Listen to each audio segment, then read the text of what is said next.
Okay, welcome to Fat Earth, guys. As you can see, everything is growing really well. Okay, here we have my watermelons, and you can see these are the cotyledons, which are the first leaves that form when a seedling sprouts. They're not the actual true leaves. They're not what the actual plants of the watermelon leaf look like. These here are actually the true leaves. And this is a good time to add your fertilizer. I use seaweed fertilizer. When you see your seedlings start to get their first true leaves, you want to give them a treatment of fertilizer to give them a nutrient boost.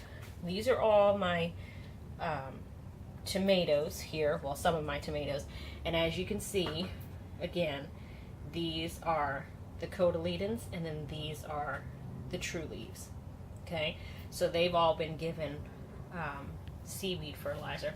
I've got some onions that finally sprouted, and I've got some broccoli, and these are more baby tomatoes. These have sprouted, and only a few here have the true leaves that have come through. The rest are kind of a little bit slow. I want to show you what happens when something gets leggy. I've had everything in the laundry room, and I only have one grow light. It's been way too cold to even bring everything out into the greenhouse because the temperature in here was only barely 40 degrees, and the plants that I have really wouldn't survive. At least the tomatoes wouldn't. The peas might, but I didn't want to take any chances. But this is what happens when a plant gets leggy. If you see what I'm talking about here, this is really long. That's a sugar snap pea, and it's really long. It shouldn't be that long, but they were reaching for the one light source in the laundry room, which was far away from where they were. I have to keep rotating all of my plants under that one light. Again, here is a tomato that's leggy, okay, really tall. If you look at that versus how these tomatoes are, okay, they've been under the light constantly, so you can see the difference. If I bring this one over here and hold it next to, you can see the difference. Doesn't mean that the plant won't survive. I'm just going to repot it.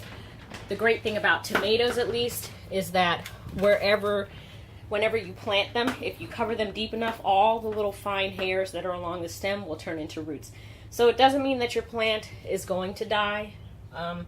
It just means that it needs more light. So that's why, thankfully, the rain has stopped.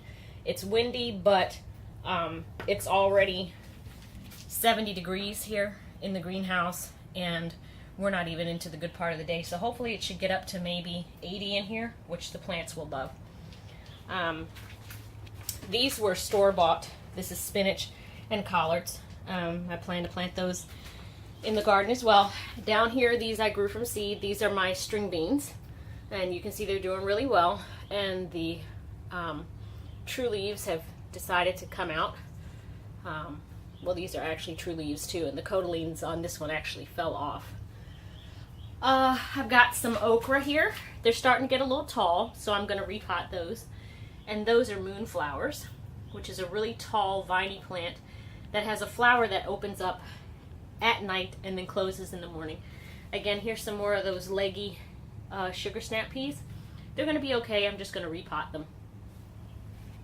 Over here, I've got lettuce. You can see it's considerably bigger than my last post where I just had a picture and they were really tiny. So they're coming up really well, and I am going to thin these out once they get much bigger. But for right now, they're okay. So, that's it for now. Got some more plants down here that are doing pretty well. Some okra, baby tomatoes, kohlrabi. So that's it, guys. Gave you your first lesson in what happens when a plant gets leggy. That means it needs more light. So, I guess I've got some repotting to do. And until next time, garden gals and guys, happy gardening.